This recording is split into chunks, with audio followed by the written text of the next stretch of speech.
ইহুদি, খ্রিস্টান এবং মুসলমান এই তিনটি ধর্মের রয়েছে এক ঐশী উৎস। আল্লাহ সুবহানাহু ওয়া তাআলা মানবজাতির হেদায়েতের জন্য যুগে যুগে বহু কিতাব ও নবী রাসূল পাঠিয়েছেন। হযরত মূসা আলাইহিস সালামের মাধ্যমে তাওরাত দিয়েছেন বনী ইসরাইল বা ইহুদি জাতির জন্য। হযরত ঈসা আলাইহিস সালামের মাধ্যমে ইনজিল দিয়েছেন খ্রিস্টানদের জন্য এবং সর্বশেষ ও চূড়ান্ত কিতাব আল কোরআন প্রেরণ করেছেন হযরত মুহাম্মদ সাল্লাল্লাহু আলাইহি ওয়াসাল্লামের মাধ্যমে সমগ্র মানবজাতির জন্য। এই কারণে কোরআনে তিন ধর্মের অনুসারীদের একটি সম্মানজনক উপাধি দেয়া হয়েছে, তা হলো আহলে কিতাব, অর্থাৎ গ্রন্থপ্রাপ্ত জাতি। তবে কালের আবর্তে আজকের ইহুদি ও খ্রিস্টানরা তাদের আসল ধর্মীয় শিক্ষা ও কিতাব থেকে অনেক দূরে সরে গেছে। ইতিহাস সাক্ষ্য দেয় তারা তাদের কিতাবগুলোতে নিজেদের মত অনুযায়ী বহু পরিবর্তন করেছে, আসল শব্দাবলী, বিধান ও নবী রাসূলদের বার্তা বিকৃত করেছে। এই তিন ধর্মের উৎস আল্লাহর পক্ষ থেকে হওয়ায় কিছু মৌলিক নীতি ও মূল্যবোধের মধ্যে সাদৃশ্য থাকাটাই স্বাভাবিক, যেমন একত্ববাদ, নৈতিকতা, দানশীলতা, ন্যায় বিচার এবং নবীদের প্রতি শ্রদ্ধা। বিশেষ করে ইসলাম ও ইহুদি ধর্মের মাঝে ঐতিহাসিকভাবে কিছু মিল রয়েছে। ইসলামে ইহুদি জাতির ইতিহাস অর্থাৎ বনী ইসরায়েলের ঘটনা কেবল উল্লেখই নয়, বরং তা ইসলামের অংশ হিসেবে বিবেচিত। হযরত মূসা আলাইহিস সালামকে যেভাবে ইহুদিরা সর্বশ্রেষ্ঠ নবী হিসেবে মানে, ঠিক তেমনি ইসলামেও তিনি অন্যতম শ্রেষ্ঠ রাসূল এবং ইসলামের গুরুত্বপূর্ণ অংশ। আল্লাহ তাআলা কোরআনে হযরত মূসা আলাইহিস সালামের নাম প্রায় 136 বার উল্লেখ করেছেন, যা অন্য যে কোনো নবী রাসূলের চেয়ে বেশি। তার জীবনের বিভিন্ন অধ্যায় অত্যন্ত বিস্তারিতভাবে বর্ণিত হয়েছে। কোরআনের প্রায় 50টিরও বেশি আয়াতে বনী ইসরায়েল বা ইহুদিদের প্রসঙ্গ এসেছে, কখনো প্রশংসার সঙ্গে, কখনো সমালোচনার রূপে। এমনকি বহু হাদিসেও তাদের ইতিহাস, কর্মকাণ্ড ও মনোভাব নিয়ে আলোচনা হয়েছে। তবে প্রশ্ন হলো, এই ঐতিহাসিক ঘনিষ্ঠতা থাকা সত্ত্বেও কেন আল্লাহ তাআলা ইহুদি জাতিকে মুসলমানদের চিরশত্রু হিসেবে অভিহিত করেছেন? কেন বারবার তারা রাসূল সাল্লাল্লাহু আলাইহি ওয়াসাল্লাম এবং মুসলমানদের সঙ্গে বিশ্বাসঘাতকতা করেছে? কেন ইসরায়েল রাষ্ট্র আজ মুসলিম বিশ্বে অস্থিরতার অন্যতম উৎসে পরিণত হয়েছে? কেন নেতানিয়াহুর সরকার মুসলিম নিধনের মতো নিষ্ঠুর অভিযানে লিপ্ত? এই প্রশ্নগুলোর উত্তর খুঁজতে হলে আমাদের ফিরে যেতে হবে কোরআনের আয়াত, হাদিসের বর্ণনা ও ইতিহাসের গভীরে। সেখানেই লুকিয়ে আছে ইহুদি জাতির প্রকৃত চরিত্র, তাদের অবস্থান। ইহুদি জাতির ইতিহাস শুরু হয় হযরত ইব্রাহিম আলাইহিস সালাম থেকে।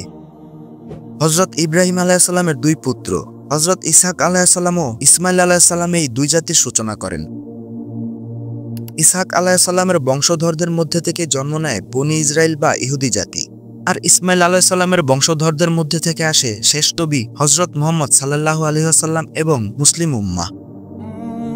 ইসহাক আলাইহিস সালামের পুত্র ইয়াকুব আলাইহিস সালামের অপর নাম ছিল ইসরাইল, যার অর্থ আল্লাহর বান্দা। তার সন্তানদেরই বলা হয় বনী ইসরাইল, অর্থাৎ ইসরায়েলের সন্তানগণ। পরবর্তীতে জাতি পরিচিত হয় ইহুদি নামে। আল্লাহ তাআলা হেদায়েতের জন্য তাদের কাছে পাঠান আসমানি কিতাব তাওরাত ও নবী মূসা আলাইহিস সালামকে।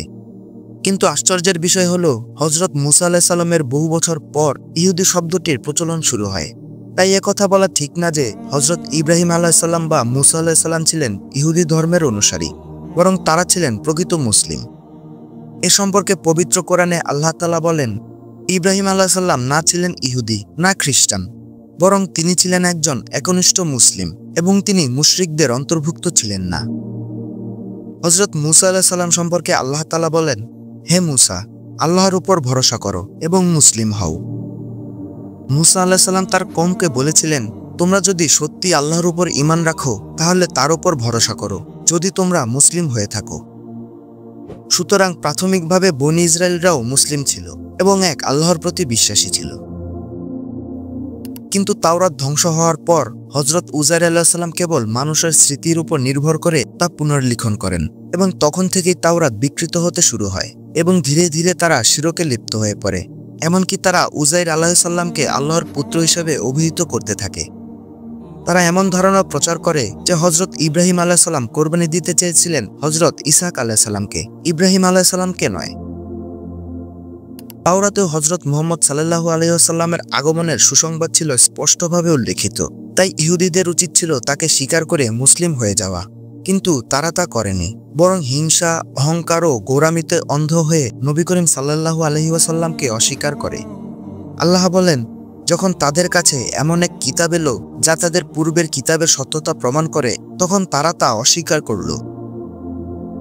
ইহুদিরা বিশ্বাস করত শেষ নবী তাদের বংশেই আসবে, কিন্তু যখন তারা দেখল নবীজি কুরাইশ বংশীয় ও ইসমাইলি শাখার একজন, তখন তারা তা মেনে নিতে পারেনি। নবী মুহাম্মদ সাল্লাল্লাহু আলাইহি ওয়াসাল্লামের নবুয়ত প্রাপ্তির মুহূর্ত থেকেই তারা তার বিরুদ্ধে ষড়যন্ত্র শুরু করে। মদিনায় হিজরতের পর তিনি মদিনার 3টি ইহুদি গোত্র বানু কাইনুকা, বানু নাজির ও বানু কুরাইজার সঙ্গে শান্তি চুক্তি করেন, কিন্তু তারা একের পর এক শান্তি চুক্তি ভঙ্গ করে। বানু কাইনুকা এক মুসলিম নারীকে অপমান করে যুদ্ধের সূচনা করে। বানু নাজির গোপনে নবীজিকে হত্যার পরিকল্পনা করে। বানু কুরাইজা খন্দকের যুদ্ধে মুসলমানদের পেছন দিক থেকে আক্রমণের ষড়যন্ত্র করে। এই বিশ্বাসঘাতকতার জন্য কোরআনে আল্লাহ তাআলা বলেন, তুমি অবশ্যই ইহুদি ও মুশরিকদের মুসলিমদের প্রতি সবচেয়ে বড় শত্রু হিসেবে পাবে, আর যারা বলে তারা খ্রিস্টান তাদের তুমি মুসলমানদের সবচেয়ে কাছের বন্ধু হিসেবে পাবে, কারণ তাদের মাঝে কিছু নম্র, সাধু ও অহংকারহীন মানুষ রয়েছে। বহু তাফসিরে বলা হয়েছে, ইহুদিদের মধ্যে সত্যকে অস্বীকার করার প্রবণতা, একগুঁয়েমি, অহংকার এবং আল্লাহর প্রেরিতদের প্রতি অবমাননার মনোভাব প্রাচীনকাল থেকেই ছিল।